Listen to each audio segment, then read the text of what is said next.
Ladies and gentlemen, welcome to the Fly or Die podcast. Wait. Fly or die. Fly or die. And tonight, I have a special guest, the mad scientist himself. Whoa. Tangra. Whoa, Garuda. What are you doing, bro? Wait. What are you doing? Nothing. What are you doing? Is that your podcast now? I mean, I will say so since I'm pretty much the only guest who has been on the most podcasts. But podcast, I can't even talk right now. I'm chewing and I'm eating. Sorry, guys. Remember Yeah, you know what I meant. Remember last time Siri was cutting you off? Oh, dude, yes. Cereal's being a bitch. But anyway, I'm gonna introduce everybody to the Mad Scientist podcast. We have the. Hey, let me in. Oh yeah. Let me in. Who is there? Man, Mr. I talked to Garuda. I'm here to be on King Garuda's podcast. Okay, Garuda. I'm here to be on What? King Garuda's podcast. Who's here? Bob's here. Bob's here. Oh. We have Bobby Flaco. What's poppin'? We also have a former WWA4 heavyweight champion, Takuri. Eso es, amigos. Uno más. Bringing you that Latin spice and that heat. From the Takuri's kitchen. And we also have, of course, you heard him already, Fly or Die, King Garuda. Yes. I'm here. I'm still here. He was trying to overtake my podcast. And we have the amazing, the purple, the Karoline. There, Karoline. Hi. It's going to be a very diverse podcast. It's going to be very fun. And we're ready to kick it off. It's such a cool ride to, we're actually going to Paradigm Pro Wrestling for Ooh Baby gender reveal show in Jeffersonsville in the Team Tweens at the arena. What do you guys think the baby will be? I'm rooting for a boy. I will go for a girl. Twins. Whoa, twins! What do you think, Caroline? Thinking a girl. Girl. I'll say a girl too. I don't know why. I think it might be a girl. And what a crazy way to have a gender reveal with a blue person versus the pink person. Whoever wins, I guess, they reveal the gender. I guess that is how it works. That's better than whatever you did for your babies, whoever's listening.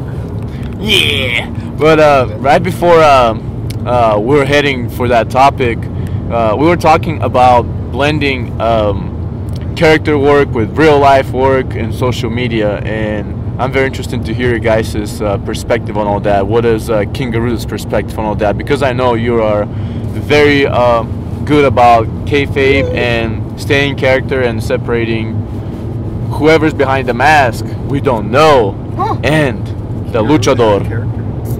Yeah, well, in my case, I guess you can say it's a little different because, like, most people don't know, like, what I look like, so I can get away with little things, you know? So, in my case, like, I have a person on Facebook, right? And, like, I only add people that I know personally, and that also includes, like, other wrestlers and promoters. So, like, I don't, how do you say this? Like, I'm very private, right? So I don't add any fans and stuff like that. That's why I have my social media. By the way, follow me on Instagram at king_Garuda. Yeah, you can contact Shameless me plug there too as well. You can like my stuff on there, you know. So, Only fans, King Garuda. He's wearing just the mask. I'm gonna be wearing the mask, but I'm not. Nothing else. What does Takuri think about social media and all that? Oh, actually, I was the one that brought her up because I'm very confused with it. We're in an era where you know, characters in the ring and characters outside the ring are almost completely different. It's like, what if the Fiend had like a Twitter page? You know? Like, how does the Fiend go grocery shopping? And it's like, in general, it's like the audience isn't as stupid. I don't want to say it's stupid, but they're not like as oblivious to the fact that, you know, it is a performance, it is actors, it is characters, exaggerations of people. Yeah. So it's like, and I can use myself as an example. Who I am in the ring and who I am in real life, I think is like, it's a range of who I really am. Yeah. So I don't know, and I'm actually looking forward to hearing everyone's opinion. So maybe I could get a clearer image of how it should be used going forward. But I think connecting to Takuri's kitchen, the Fiend souffle would not be as bad. Having the Fiend cooking show. Fiend cooking show. What does Bob think about it? blending social media and character work in real life? Social media's here. Social media's here. Oh, you know, it just depends on who you are, man. Everybody values everything in their life at a different amount. So, or everybody feels a certain way about things in a certain way. So if you're a person like Garuda, who's got that tradition in character protection, you know, then that's awesome. That's a good thing for you. That's how he relates to somebody. Maybe the way that Takuri relates to somebody is his like in the middle. Oh, you know what I mean? Okay. And maybe the way I relate to somebody is being like a little bit more like a real life character. You know what I mean? A little bit more like real life. But everybody, you know, and a lot of people would relate to somebody like Cav in that way. You know what I mean? I think it can be related to like some video games. Like how much do you like your video games to have a character like the Fiend, like a vampire fiend in it, or do you like your video games to be where you just murder somebody or race? You know what I mean? Okay. I don't think there's many wrong answers. I think you should stick to whatever you're doing, but I don't think there's many wrong answers to it. From what I'm getting from what you're saying is, the advice is to always have a connection with the crowd and connection with the audience. So it's just like how you translate that connection with social media. I have a quote from a seminar that is like, now I can't think of it. Yeah, so there's like a full blown character, like a mask and face paint, and you talk different, and there's all that, and then there's like completely and totally like yourself. Neither one of those are necessarily the right answer, but you got to find out what's comfortable for you. Whatever you're comfortable being in the ring, if you're comfortable being that overly bearing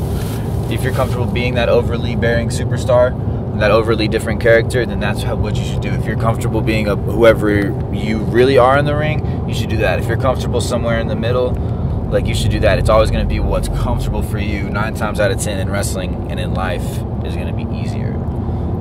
Yes, sir. Find what's comfortable.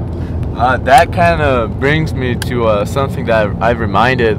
I remember one time, it's a funny Takuri story. One time Takuri was telling us that he's starting a new job, and he's gonna be a GM of the gym, I think, like a manager.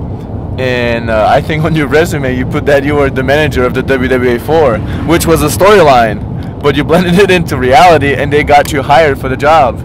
Yes. Maybe let's not talk about resume fraud on a live podcast. What is Karoline's? If you want, bro.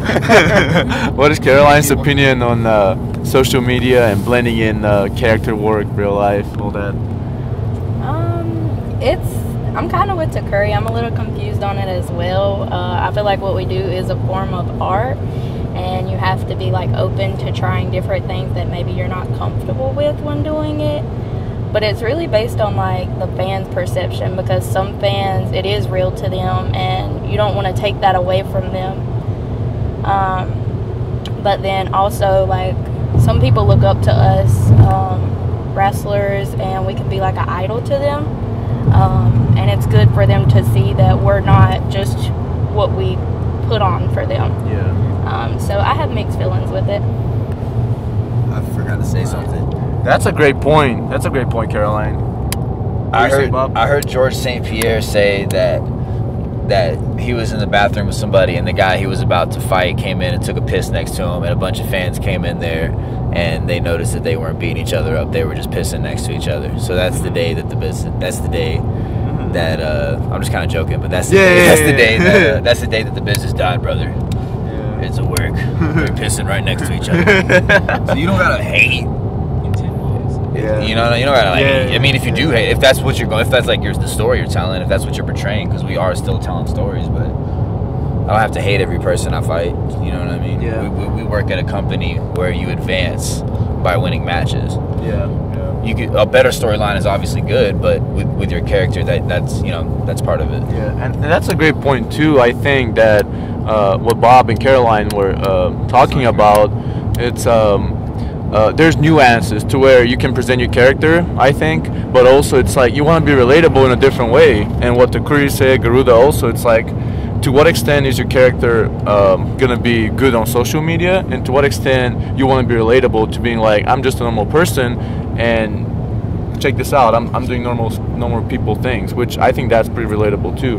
And one thing that it kind of reminds me too is with movies, that's a difference I think between pro wrestling and movies or TV shows, where with pro wrestling, if you do something that's, I guess, crossing the line, you're not, I mean, it follows you in your real life if you do something that's not accepted by the society. But in movies, let's say if you torture somebody, whatever the case is, something bad, and you cross the line, that just stays in the movie. Let's say if Captain America does something bad, then Chris Evans is not gonna get blamed for it in real life. It's just gonna stay with Captain America. But let's say if Tangra does something bad, then when Tangra goes shopping, it's like, oh, you did that bad thing, but now it's like real life. I think with wrestling, it kind of bleeds into real life, which is interesting. That's can definitely help out with telling some of the stories outside of the ring too. I think that's less about what you do, like. Randy Orton set the Fiend on fire. He didn't go to jail for it, right? But it's what you say, like what you get. To be honest, what you get fucking canceled for. Yeah, like, Randy Orton matches. Yeah, Randy. But what if Randy Orton got out there and started using slurs and shit? Oh yeah. Then Randy Orton would be done in real life. But if Randy Orton was in a movie and he was using some slurs or some shit or like whatever, like in anything, like if he was, it's you know what I mean? If you're in a movie, and you fucking diddle somebody, you know what I mean? Yeah. But you're Randy Orton and you diddle somebody in real life. That's not good. Yeah. That makes sense. And it's really about what you say. If you're talking about angles, it's only about what you say, I think. Yeah. Because it's like if you get a promo, you get the mic and say some fucked up shit. Yeah. Then you're done. I think it's a missed opportunity for Randy Orton to be selling matches and lighters. Out of nowhere. It's funny that you brought that up because the matches and the lighters? No. What you said, earlier, like to what extent, like you can go with like your personal life and your gimmick or whatever. There's this guy named Pantera. He's a ref for Promociones Nesa. He used to be a wrestler, but now he's reffing. But anyway, he told me a story a long time ago that when he was wrestling in Mexico, that he had to work heel, and like he got so much heat from the crowd that they were throwing stuff at him at one point, and that he did so good at it that at the end of the show, like this was after he was done wrestling, like he got showered and everything, so he was getting ready, and like one of the other wrestlers runs into the locker room and tells him that to watch out because there were fans outside waiting for him to like beat his ass. Like that's how fucking crazy he got. So he was just like, bro, like what the hell, that's wrestling, like that stays in the ring, But like Carly was saying, Karoline was saying earlier,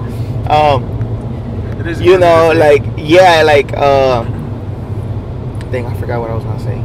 You were saying how maybe whatever we do should stay in the ring. Yeah. So like Carly was saying, like I'm sorry, Karoline. Dang it. Cut off. Take number 3. Like Karoline was saying,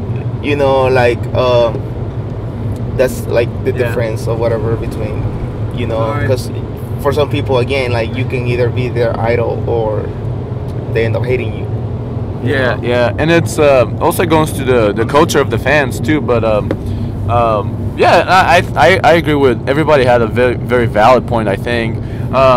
Switching up the topics, I think about the thing I don't want to move on before I had something about the thing with the.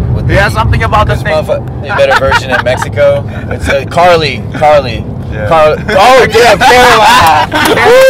We're playing in real life. Yeah. At least I got everybody. Okay. No, what's weird? My name is really Damien. I've heard that story, man. Like, so and so fucking or somebody wanted to fight him outside. All right, okay, but that shit don't fucking happen no more. I hear that. Like, I hear people around Georgia say that shit, and people in real veterans in Florida say that shit. Like, nah, bro. Like, that's just not gonna happen today.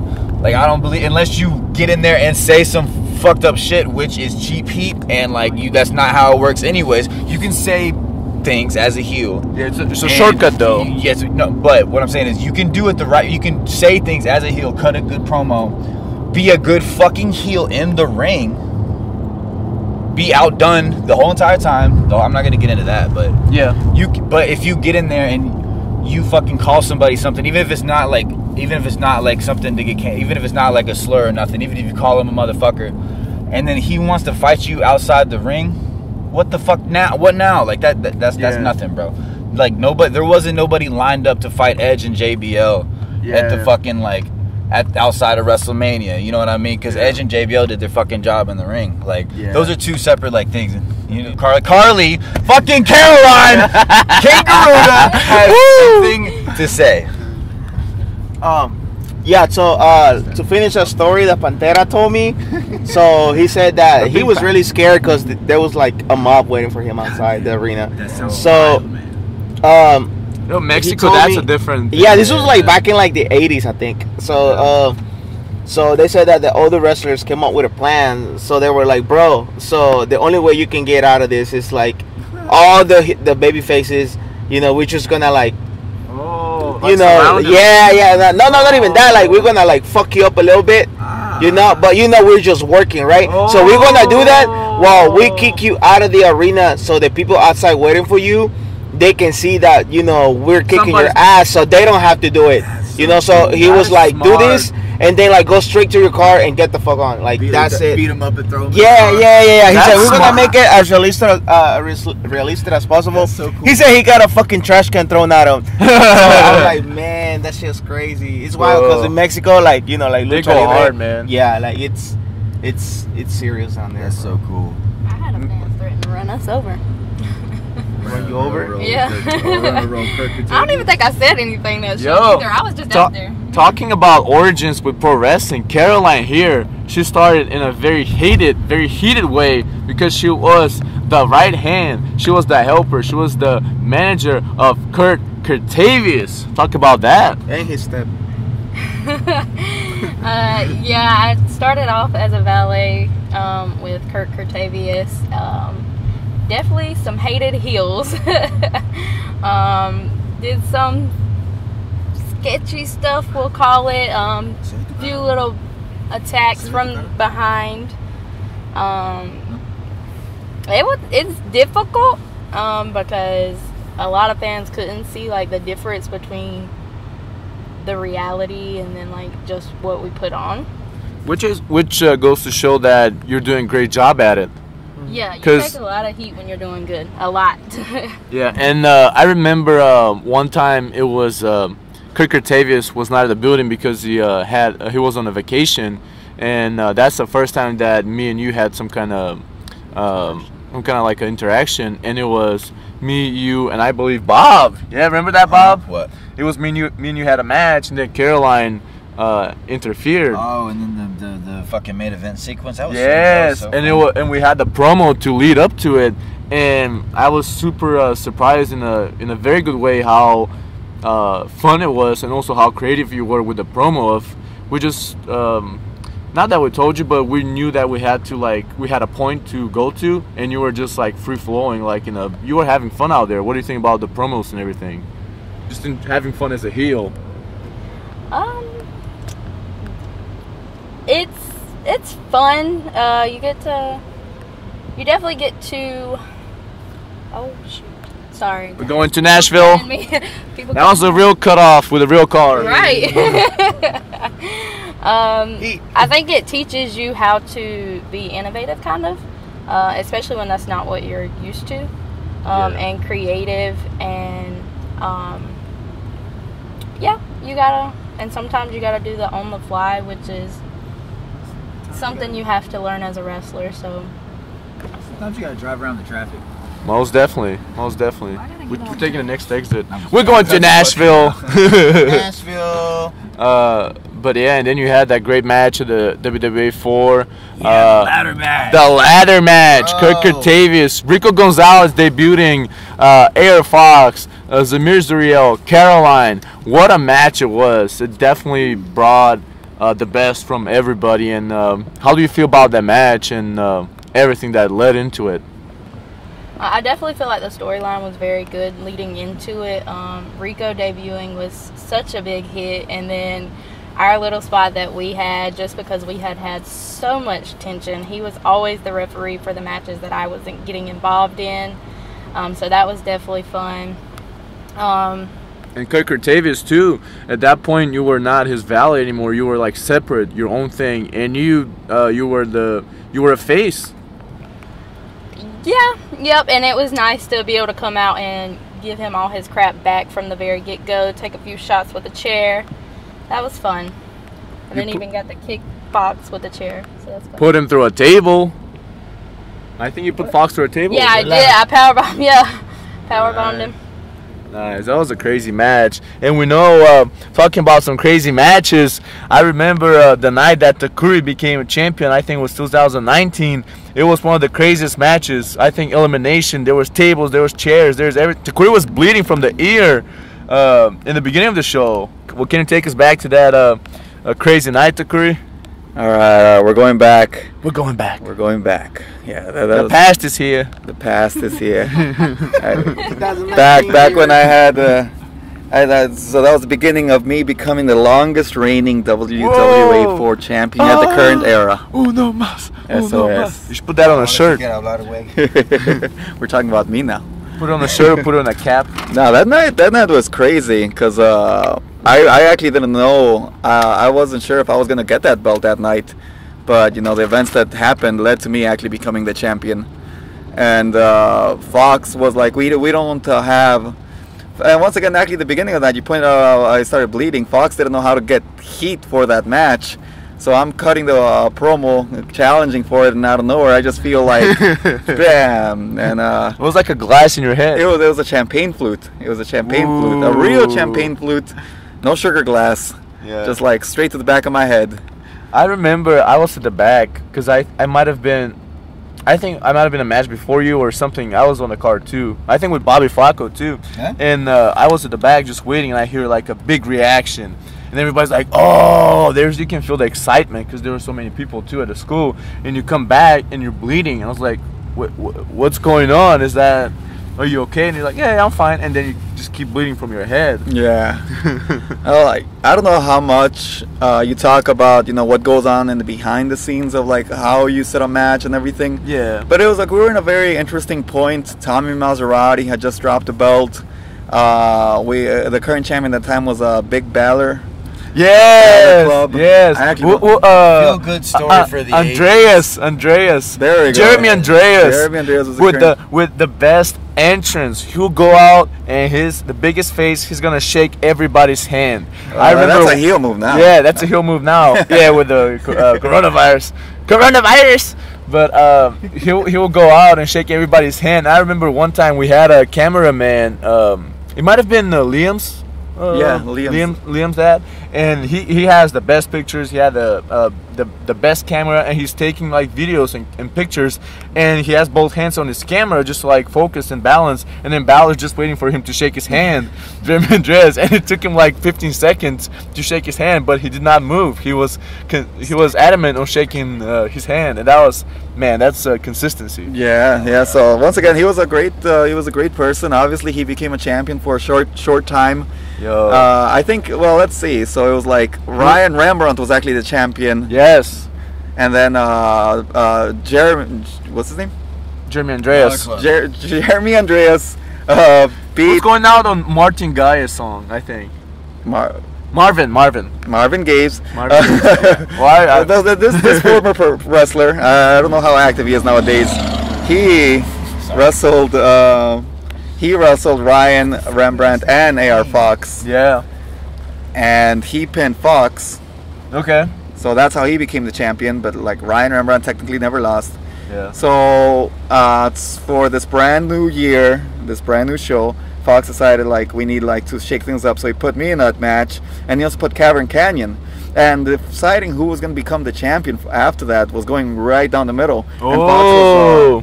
And Fox was actually asking around, talking to the Skulk, talking to Ruff, talking to like Tommy, and a lot of people put me over as like, yeah, he's someone that I feel like could definitely hold that belt, like, you know, proudly. And there you go. I wasn't aware of this like as the match was going on, but it's like As you were bleeding. As I was bleeding, probably like semi-concussed.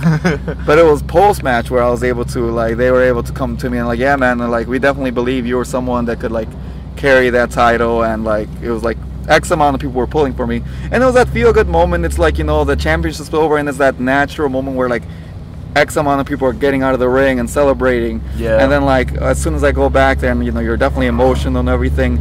Same goes for the people in the back, you know, just really celebrating, really. And I remember me driving home that night, just a surreal night. My roommate at the time, Shane Miko, bought me some Burger King, and I'm like, that's right, you know, the champion.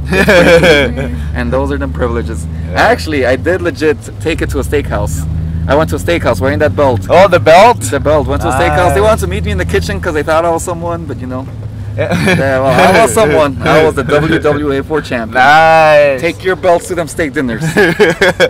Them steak dinners. And if I'm correct me if I'm wrong, but wasn't it? I think you were telling us a story where the belt was on top of your car. Oh yeah, I lost that belt so many times. I'm so, you know, as much as I appreciate the fact that I was champion, and the fact I held it so long, I held it like almost a year. Yeah. I almost lost it a lot, like at least 3 times. I left it at a promotion once. I left it on top of my car once. Yeah, Fox never found out about this because he loves that belt. That belt is like literally plaqued up now. It's retired.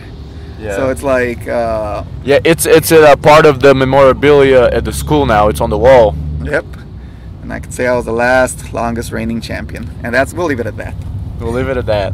But how amazing that was, and yeah, that's crazy, man. Crazy story. But another question that I think it's interesting to ask you guys, because everybody's persona in wrestling is so different, is do you draw your inspirations from movies or real life, other people, or TV shows? What is your perspective on that? Do you want to start, Bob, with that? Or? Dude, yeah, I have a fucking... Dude, Kurt Stallion changed everything for me. I'll never forget. Oh, the Bob Mitzvah at Action Wrestling. Yeah, that with wrestling, obviously. But, like, I remember, like, it was, like, after, like, an Evolve or some shit. And he's, like, talking about Star Wars. And I was like, no, man. It was, I don't know how long I was wrestling, like, 2 years or some shit. And I was like, no, man, I just watch wrestling. And he was, like, he was talking about Star Wars. He's like, no, you need to watch maybe not Star Wars, but, like, some other shit. Whatever you like. But, like, since then, yeah, I get it from, like, music, like stand-up comedy, like action sports, like motocross, like music videos, yeah, like skateboard, like videos, like stuff like that, like all kinds of shit, like even like stand-up comedy. I study people's vocabulary, especially in Spanish.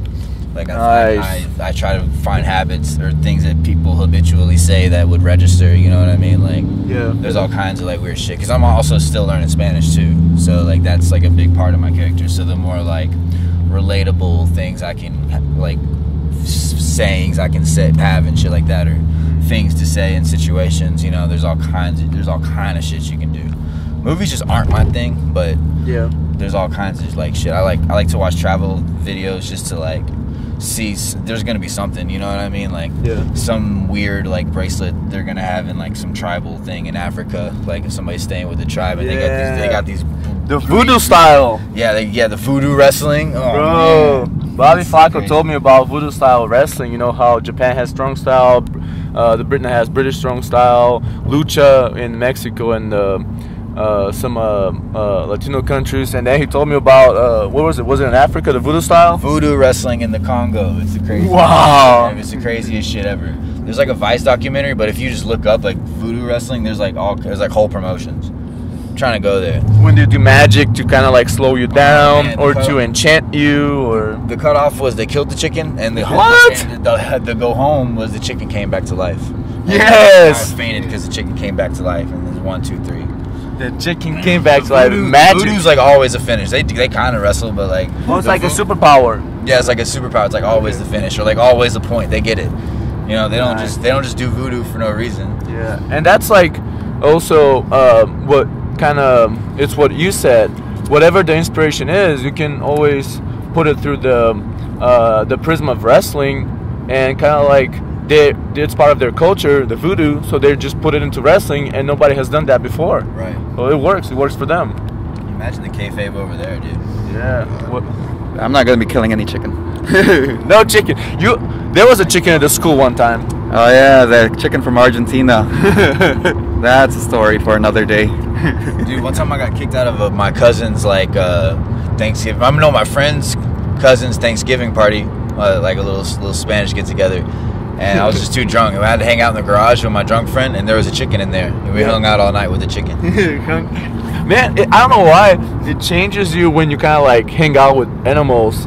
To where one of my best friends had a hamster back home. And I don't like mice. Not that I'm against them or anything, but I don't know. They're not my favorite animal. But one night, I think they were out of town, so we were roommates. I had to take care of the hamster, and I think for like 2 or 3 days. And the hamster randomly, I just let it go, like. Because we would do that, and the hamster was in the kitchen, and I'm just eating, and it just crawled up my leg and just stayed on my shoulder, and we became friends with a hamster. And after that point on, I was letting him go, and he would come back to me and all that, and it's like it just changed my point of view. So I totally get that hanging out with a chicken. I think so I'm from Ecuador. Like I was born there. I visited there a lot, and so living in a farm, I think, is a little bit different because you just can't get attached, because you don't know when that cow is going to be dead, or that chicken, or that guinea pig, or like whatever we're eating the next day. Something's going to be alive. Guinea pig soup. Something's going to be the next day. It's like, hey, we just got some new chicks. Don't name them. Oh yeah. What do you guys think about naming a pet? Does that mean you can't like eat it? Yeah. Well, I have dogs. I don't eat them. That's a different story. Vegeta. Was it Vegeta and Gohan. My neighbor had pigs named breakfast, lunch, and dinner. Oh no! Did you have any pets, King Garuda? I grew up with a few. We had a German Shepherd. Her name was Dolly, I think. I don't know. Dolly Parton? Without the Parton, but yeah. She got ran over. She got ran over like right in front of our house, and I was still like small when this happened. So they didn't I was little, they didn't let me watch her die because she was like literally dying right in front of the house. Oh man, that's a sad story. Yeah. Stop laughing. Stop laughing.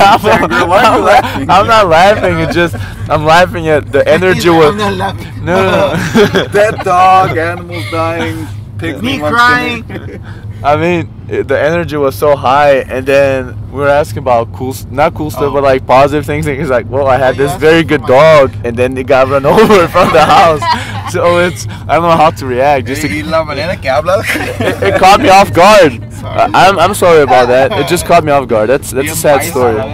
It's a sad story. I don't really remember her, to be honest. I'm sorry. Es que I had this dog. I'm sorry, but yeah, I've had that happen before. I had one cat that passed away, so I can relate to a certain extent. I had another dog. I think this was when I was in high school.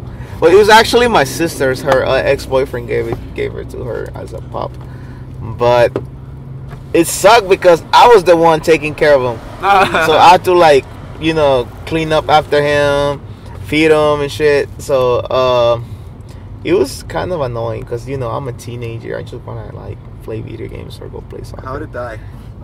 No, this one actually, I'm pretty sure he's dead. Fuck you, Takuri. But yeah. Okay, so this is what happened. So he got loose one time, and he fled the house. Right. So he was very hyper all the time. So the first 2 times that happened, I had to go and run after him and get him. Yeah. Right. So the third time, I just didn't give a fuck, bro. I said, fuck you. I'm finishing my online game right now. So my dad came from work, and he didn't see him. So he asked me, and I told him, he just ran away. Dude, how many dead dog stories you want, bro? I got right? So many. So I regret it now because he was a good dog. He was just very playful.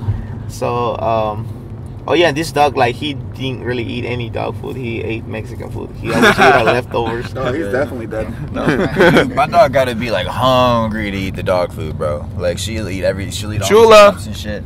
She gotta be hungry to touch that bowl. My mom would sometimes even cook separately just for him. Oh wow, yeah. It's good to be a dog at your house. It's funny because they didn't want a dog. For real, yeah, they treat him better than some of us.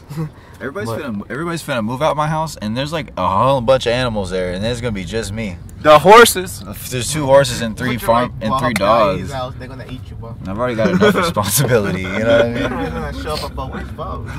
Show up in Chula with a fucking pata, fucking pata. leg, Bob's leg. Y'all better take them horses with you, bro. Go take a horse to the ring. But that's crazy too. It's I don't know. To me, we kind of like took a different turn with the pets, but I like what Bob was saying about inspirations. It can be from anything. It can be from music, stand-up comedy, especially with the promos. I think stand-up comedy is so good. To me personally, I try to like try to watch TV shows, some movies, and to see how they're acting, and also interviews with some of the actors. Especially on YouTube, there's interviews where actors interview other actors, and it's kind of like what we're doing right now. We're talking kind of like behind the scenes a little bit, but in a way where it's like we know what's going on, and they're gonna refer to their styles in a different way, and it makes you think of, oh, okay, that's why this actor is so successful, because he has his own way of portraying the characters. Like for example, Christian Bale. He is so dedicated to his roles. Yep. He drops weight like crazy. He has a role where he might be 160, and then his next role in 2-3 months, his next role was Batman. He's 200, something. And then the next role after that is again like 270 or something. And he's so dedicated. Or one role, he was super lean for Batman. The next role, he was 230, just like trying to portray somebody that's out of shape. And not trying, he was super successful at it. Where does the Karoline stand in all that? What do you think about inspirations for character and all that? I agree with Bob. You can learn it from a lot of different places, whether it be a movie or I try and learn from like just my style is like more movies and like wrestlers. Kind of see how they are. Like I know y'all were talking about the voodoo wrestling. I feel like that's what Alexa Bliss is doing right now. Oh, that's a great point. I know y'all said that like y'all it slows them down and stuff like that. She's been doing that. So just watching wrestling, old wrestlers that no longer wrestle, and movies. That's more like how I learn. And to be fair, and like would you like not say like we being new or whatever, but with that being the case, like that's real important. Like I watched only wrestling like when I first started, because that's like it's important to understand that too. But once you get a real good grip on that, then you can open up these movies and just do what the fuck ever you want to with your like shit, you know what I mean? It's a Peter Pan next for me. Whoa, Peter Pan is your inspiration? I could see that. Peter Pan, and then it's gonna turn to Peter Tangra. Peter Tangra. Peter Tan. Peter Tan. I just want to see you in tights. I'm gonna be taking everybody to what is it, Wonderland? What was it? Yeah, Neverland. Neverland. I think Wonderland. The Tangerland. One of them was Michael Jackson's Wonderland. Whoa. I'm not taking them to that Wonderland. I don't think you were in Wonderland, bro. Is that the one you went to? I wish. I would get money. There were settlements. There's Michael. It hurts when I see it. There's a Michael Jackson wrestler. Do you guys see that? Yeah. With he does the moonwalk with DDT. Yeah, got some. Like an unfrosted Pop-Tart. Got one viral. Unfrosted Pop-Tarts sponsor us. Yeah. Please. Dude, that's what's wrong with America. If you want to know what's wrong with America, what Bobby Flaco thinks is wrong with America is why the fuck do I go to the store and I want Pop-Tarts and every one of them shits got frosting on them? Ooh. The fuck you need all that frosting for? I eat them cold. I'm saying, what the fuck you need all that frosting for? And then that's why it's like just an example of how everything got that extra sugar. When Pop-Tarts are decent for you, you know what I mean? Yeah. It's like they're in the cheap brand, no unfrosted. Okay. Cheap food is shit tea for you. That's like what I'm getting at for you. That's like what I'm getting at. The cheap brand they all got frosting. You know what I mean? What kind of shit is that? I think that can be on a shirt. What'd you say? The cheap food is the cheap food is like real shitty for you. That's pretty much what I was saying. Okay. I thought you said a different word. Maybe I misheard it. I don't know. It happens a lot to me. Cheap food is, well, no unfrosted $1 Pop-Tart. That's all I'm saying. Yo, one time I was playing, what was that game? Cards Against Humanity. And the card was, they were finishing the sentence, and it was, what's that noise? And then they said, the Hamburglar, just somebody that's in whatever stealing. and I didn't hear Hamburger. I heard the Amber Alert, and everybody got so sad. But then they started laughing at me because misheard it. You're foreign. You're foreign. Language barriers are the fucking funniest. That's the biggest cutoff, the language barriers. No, well, you and I can relate with that. With the language barrier, I've been trying to name a finisher that, Ooh! but I don't know what. I probably won't do it.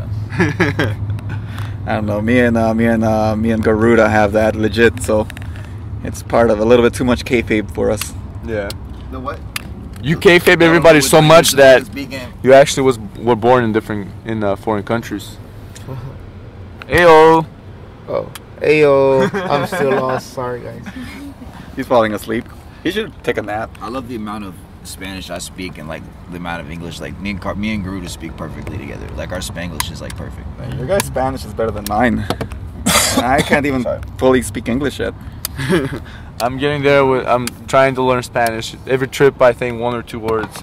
Bobby, Flaco, and Garuda are teaching me. It was Arbul. Last trip. We taught Carly, whatever the fuck her name is. We taught Carly. I'm just kidding. It's Carly. That was rude. Rudo. I can't. Everybody's switching their names. We taught her some Spanish Let's not hear words. Lucas. Garuda. You call me Lucas. Y'all can call me Lucas as long as I can call y'all whatever the fuck I want. Just don't call me Damien. Call me by my real name. Bro. What is your real Don't name? call me Damien. Call me by my real name. It is Damien. Oh. As long as I don't got to worry about what I call you guys. So that's a shortcut. Everybody's here to wait. Si, senor. Something about Carly. I don't remember. Started with fucking Carly's name. Yeah, I just fucked It's the okay. name up and that was it. It's okay. I just want to point out that Takuri's pillowback says, "Go ask daddy." Yes. So what does that mean? Takuri's knee is like significantly larger than mine. I don't know what that says about me, but there it is. The bee's knees. Nah, our knees are all so close. We have like knee hair, just sweating up bungs. Like this is a very comfortable car ride. That's how you build a bond. Carly and I It's bonding time. It's bonding time. Bonding time. Bonding curve. Bonding curve. Those rides to different shows really, I think, are helpful for a number of reasons. Bonding time is one of them. Yay. But what do we have tomorrow? So it's a crazy weekend. Today we have Paradigm. Oh baby, gender reveal. But tomorrow. How do you say tomorrow in Spanish? Mañana. Utre. We have Utre. that. Easy. Utre. Utre. We have the WWA 4 presents the way up. Whoa. All the way up. All the way up. All the way up. So fucking lit. And that's in Florida. So we have party. 14-hour drive after our Paradigm show. Woo! Bada bing, Dedication, baby. bada bing. Bada bing, bada boom. It's gonna be a crazy show. We have a lot of crazy matches. We have Bobby Flaco going against Damian Turner. Ooh, banger. I like that. I like that match. You know why? Because it's like they grew up together. They know each other. It's a Noonan match, bro. It's the fight outside of Noonan for Noonan. Yeah, that's a pretty cool thing. I say that I knew David Finley back in the day, which I did, but he was actually their friend. I mean, me and David are cool, but they're for real friends, and he's cool, dude. He's been trained the right way. He worked with Finley, he worked with fucking the Gallows, and now from Fox. Like, it's gonna be a banger. I'm gonna fuck his ass up, but it's gonna be a banger. You cut a promo on him. What was the story behind that promo? Well, yeah, he's not, you know. I know a little bit about him. You know what I mean? Ooh, something that we don't know. He just ain't like. He just ain't like. Stop the car, Carly. Let me get my ref shirt. There's a little bit of pain and suffering that's got to come with this shit. You know what I mean? Oh, I like that It's side. not that he's not the hardest worker in the room sometimes, but you know what I mean. It's, in order to, if he wants to skip them bus rides, like he wants to skip them bus rides to Chinatown, if he wants to skip sleeping on the floors and shit, you know what I mean, then we'll accelerate it at that. We'll accelerate it. You know what I love what I'm hearing. Like they're friends, but you know he has to suffer. Also, we went to Bucky's Turner. Oh yeah, that's a whole nother promo. No, Actually, no, fair enough. Let's not put the heat on Turner for this one. Let's put the heat on all 5 of us dumb motherfuckers. So Y'all. Not me. Fucking drove us there. Y'all told me to. That's on y'all. Hey, don't look at me. I asked. Loves or I Buc-ee's? said just go around the cones. It was close, Turner. It wasn't even built yet. it was a Buc-ee's. And all like the Mexican workers were like, ¿Qué pasó, mijo? I was like, oh shit. Is it open? ¿Está abierto? I'm blaming you, Turner. It's all your fault. They were like, hey, the boss doesn't like when we park over here. Right? It's like, oh shit, the bus is here. So the Get to work. the story is Damian Turner hypes You're up white, Buc-ee's so much, and I have no idea what Buc-ee's is. Never been to Buc-ee's. I just know their mascot. Was it a squirrel? What is it? I don't know. But it has a weird face. So I just know the mascot, and we see the big sign Buc-ee's. We make the turn, take the exit, and we're at Buc-ee's. But it turns out they're just building it. So they put all the signs up, but there's no signs that it's not built and not working. And let's be fair, we all made the decision. There's no grass, bro. There's no gas sign. Yeah. All the pumps were still under construction. But those bumps had trucks at them, but they was work trucks. Yeah, it was all working trucks, so we thought everybody's there should be gas, and we're about to walk in, and there's nothing in the store. So we turned around very fast and left Buc-ee's. So the hype for Buc-ee's was a letdown. 5 grown adults made the decision to do that. We're in a situation where time is of the essence. But don't tell Paradigm about that. It's a story that stays between us. But yeah, we tried to go. Buc-ee's didn't work out. But anyway, Went to Love's, got some corn dogs. corn dogs. What were we talking about before that? We're going through the match card for the show. The match card. What is Takuri up to? Oh yeah. Oh yeah. Let's see. So it's El Luchador de Ecuador, King Takuri. Whoa. Now I'm calling myself the wrong names. King Carlos. I mean, fuck. This car's getting foggy. You know what I'm saying? Okay, give me a break. Damn it, Bob. This kid. Yeah. King Garuda and I. Remember who to fucking call him. King Garuda and I are teaming up. We are no mas over at Action. And we are going against 2 of the youngest upstarts. We're going against the V2 or the V6 or the V8 or whatever they're called. Actually, I think they're called the Final Gambit right now. What was it? Well, that's a difference from the older V numbers. Who is it? It's Alonso Garcia and He has different names. Justin Cole White. I don't know. Ese vato también cambió su He pinche changed nombre. his name. God damn. It's Did he change his name? no, Alonso, the director Garcia, but the other one changed his name. Mames. Are we done with the does? Yeah. Them two. Cold Chrome. Yo, Chrome. how about from the V6 to the V2 to them two? Yeah, It you works. see how hard to see why I can't even keep up with this. We already butchered a lot of names today. No, but all due respect, it's gonna be a great match. For real, they're fired. Those 2 are next up. Justin, Alonso just got back from a break, so we'll see. But Alonso's really, really good too. But Justin is like out of the newer dudes. I mean, Justin's good, man. Justin might be next up. Justin has that character. It's a lot of people get the moves and a lot of the stuff first, but Cole came straight out with the character. Yeah, his character's really good. And yeah, but it's like he said, you know, they're the upstarts. Bless you, Garuda. What the hell was that? They're gonna be put through the ringer. They're gonna You be. got your work cut out for you, Kurt. Oh yeah, my back already hurts. No finisher. You know what I'm saying. But that's a great match all the way up. Oh, fucking Yahweh. Call my back hurts. Can't wait. You got it. My back hurts. Let's finish with your match, bro. Yeah, I'm having the titles on line Internet Championship, Tanger versus ZZ. And even though a lot of people might be a little bit disappointed of some of my actions, trying to be more aggressive with ZZ. I'm not. Thank you. I'm trying to be more aggressive with ZZ. It's tough love. You gotta know. I'll put him through his biggest test, and is he gonna belong at the top after that? I don't know. We're gonna see. And he just needs to realize that it's time to get serious. That's what I told him. He likes to smile. He likes to be positive. There's nothing wrong with that. I've been in his shoes. I've been in his position. And it's one thing, as you know, Takuri, Bob, Garuda, Karoline, it's one thing to be on the top. It's a whole different thing to stay on the top. And this Saturday, we're going to see if he can stay at the top, or I'm coming back for that championship. And that's always going to happen. And all the way up. But You don't cut me off, GPS guy. But also, before the show, that will be on WWN. Before the show, we have Air Fox's seminar in Port Richey. What is the thing called? Dude, just like everybody else, that thing's changed names a lot too. But there's been a lot going on. It was Event Center. Gulfview Event Center is the name of the venue. I'm almost positive. Yeah. Gulfview Event Center. There's a fun name for it. Yeah. That I don't remember. But it was a Suplex Dome, maybe. Suplex Dome? I don't reckon that was it. But yeah. But it's gonna be like Port Richey, Florida. That's where fucking all the shows are at now. Yeah. Suplex City. Awesome little venue. It's a great venue. A whole show, start to finish. AR Fox, WWA 4, man, that's wild. AR Fox versus Rico Gonzalez, who has a huge future.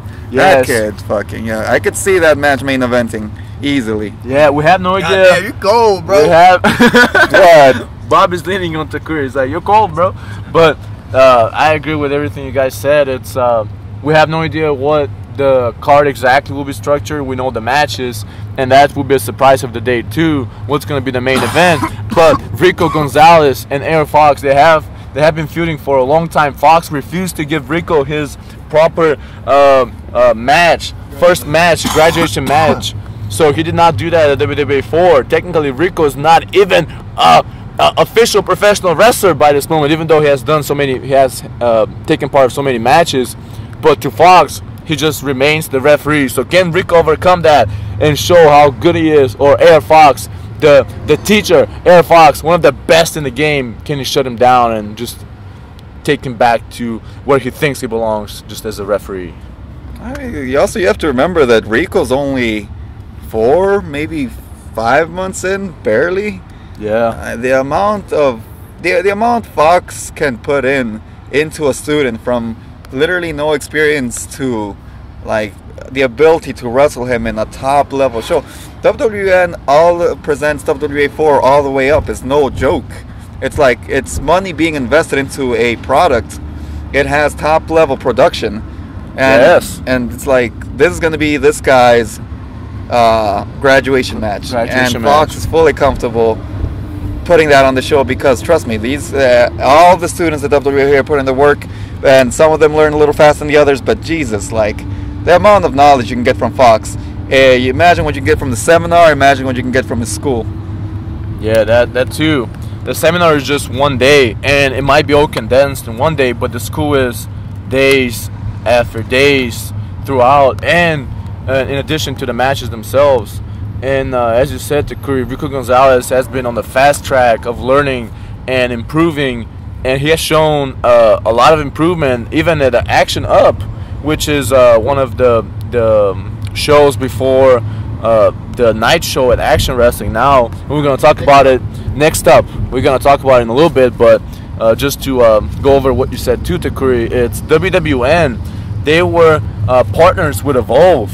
That's a huge thing. We see now at WWE how many of Evolve talent got signed and they're part of it. And NXT UK, maybe to a certain extent, the main roster. It just goes to show. Drew McIntyre was a champion. It just goes. Rhea Ripley's a champion now. It just goes to show how successful that formula is of Evolve. And also, that was they were partners with WWN, so that's definitely, as you said, no joke. It's a very serious show, and also it's a show for everybody. And I can't wait until that happens, and I'm so excited for that. I know after the show, whatever happens, it's the A4 family. We're gonna party together, even though we battle together against each other. In the end, we party, and it's all about that. It's all about the growth. It's all about pushing each other, and that's exactly what's gonna happen this Saturday. But talking about actions, so what, Garuda? Next up, we have one of the key people behind that. Some people call him Bobby Flaco, some people call him Booker Flaco, but he is the engine. He is the horse that's dragging that cart. Action Up, next up. Can you tell us more about that very good show, Bobby Flaco? 3rd edition now. He's the idiot who can't find his wallet sitting here, but it's here somewhere. We're not going to look for it. Yo, Action Next Up is so cool. what was your? Did you have a specific question you was asking? I don't. About actually A specific question can be, how did the whole thing came about? Oh, sweet. Well, y'all know how the A4 is, dude. We pull up deep. I tell the guys, and it's just a thing I always done. When you got a place you want to be, you fucking go help and be a part of it. So a lot of us would always show up deep, set up the ring, crazy fast, and it literally went from that to Matt. We're sitting around with our twiddling our thumbs because we got everything done, and like, shit, dude, let's do something for these guys. There's like 13 guys here, and it started with whoever was setting up the ring, mostly the A4 guys, but obviously the whole thing is for whoever helps out. So whoever was doing that, we started putting a couple matches together, and it eventually got a little more organized, and people who was riding along with all the talent that comes in from Action, which is a real cool thing. We're just sprinkling them together in matches, and yeah, eventually it just became me putting the matches together. That's the fun part. That's the easy part. Like, you got all these guys that are hungry as shit, and especially with the A4 guys, all these guys that you really care about, you can mix them up with. Find the coolest ways to mix them up, you know what I mean? The matches I would want if I was in it, you know what I mean? Learn more about how to build a card. Like, there's just a lot to do. It's fun. Which is not an easy task. You said it's fun, and that's definitely because you have such a big love for wrestling. But yeah, just maybe pulling the curtain a little bit behind the scenes, Bobby Flaco is responsible for the card at Action's Next Up. So how cool is that? He not only he's wrestling at the shows that Action have, but he's also behind the scenes of Next Up, which is pretty much the next wave of people that are possibly joining Action, and we've seen it like being successful numerous times now with Jack Cujo, with Sir Merrick Donovan, with actually a lot of people, Rico Gonzalez. He wrestled at the last Action Up show, and then he refereed matches for Action's main show on IWTV. A lot of guys got booked on TWE like the next week from it. Renegade, Jay Lucas, a lot of guys. It's cool. It's cool as shit. At first I was like, oh man, that sounds like a lot, but nah, I get to do the fun part. It's fucking sick. Yeah, and also I think that I don't know what Garuda and Takuri think, but when I'm there and I arrive early or whatever time, when the show starts, the Action Up Next Up show, it kind of puts me in the right mood of being like, oh, these guys are so passionate, now we have to bring it too. Right. I don't know what you mean about arriving early. All right. We're on the main show now. We don't do that here. It's a joke. It's a joke. Vet status. No. It's always great. It's always great to show up and see, like, because I honestly believe not only I'm not even bringing down that they are the future. They are the now. They are guys competing in other promotions, and that's actually something that to point out. The Next Up isn't just like these guys have potential or whatever. No, these guys are guys doing other shows, other top shows. These guys are doing shows that I may want to get on. So it's not only a great networking opportunity, and it's also some way, Action gives back to the people that show up early, help set up the ring, help take down the ring. These people will stay there. This isn't to do a show. On average, you are sacrificing a full day. It's not a show starts, your match is over, you leave. No, on average, most shows we get to, it's like we're driving all day. Yeah. So people, you have to think about guys are coming from Tennessee, from Ohio, from Florida, just to get the opportunity to be seen. And now Action does that, allows that, and then we see them, and then we get to network and talk and everything. So yeah, I think what Action's doing is great, and it's inspirational to see them, but it's also just we're looking at our peers. Yeah. We're, even though I brought up the whole thing, like we're on the main now, like we're still we're all on the same level till we all find the success we want to find, and even then we're always going to be pushing to be the next level. That's so well said. I completely agree with that. Would you like to add anything, Garuda? Just that I'm very happy for this new concept of Action Wrestling. Again, I mean, everything else pretty much Bobby and Takuri already said it. Me and you, sorry to cut you off. Me and you were part of some of the shows before Action, before it was Next Up. It might have been the last show before it started getting taped. If you remember, it was me and you, Garuda, versus Northside. Yeah. I've done Next Up maybe like 2 or 3 times. But before it was Next Up. Yeah, before he was Next Up. So this was when Matt said he was gonna like experiment with the footage, and he said that he might upload it to IWTV or whatever. But I don't think any of the actual Next Up have been featured in, because like I said, we did the first ones, the very first ones. But it's still cool. It's a great way of exposing other wrestlers. It's a great show, man. I love it. The last one, bro. Oh my god, all the matches were fire. Like, it was really good. Stacked. And also, I think that's something that's very cool about the wrestlers afterwards is most of the times by the time that the show ends, the people from the main show are already in the building, and which means that you're gonna get that information after that. You're gonna get that piece of advice from people that have been doing it all over and found success somewhere else and have already established themselves. And that, I think, when you're what Takuri said, when you're wrestling, kind of example for Rico, like 4 or 5 months, a year, 2 years, that is so important, because you get that networking, you get that information afterwards, you get the advice that maybe you cannot get as easily somewhere else. Certainly. It always ends up that way, where there's guys that come in that are really good, that watch the matches and give the guys good feedback. It's always a positive thing. Yeah, and I think I don't know if you guys want to add anything else or change topic or anything. We can plug in our social medias. That shit's on IWTV. That's badass. IWTV, Action Next Up, Action Wrestling. Check it out. Check out Paradigm Wrestling. Check out Takuri's Kitchen. He cooks everything. What are you gonna cook next? What am I gonna cook? I don't know. I food prep. I did salmon this week. I did chicken last week. I have a shrimp dish on me right now. I think it's about time to go back to some baked potato and steak.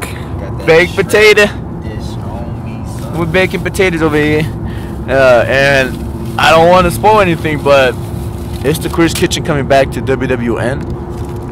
No, not tonight. Not tomorrow night. Tomorrow night it's all about tag team wrestling. A little bit of lucha, a lot of Latin spice, but we still keep the heat. Oh, we keep that Latino heat.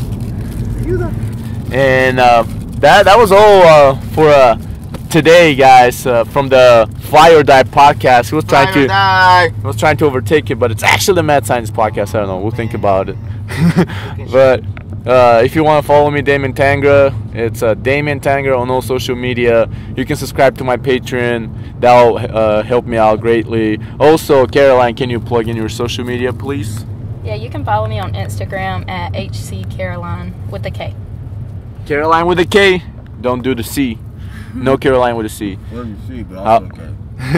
What about a King Garuda? Yes, I have a Instagram.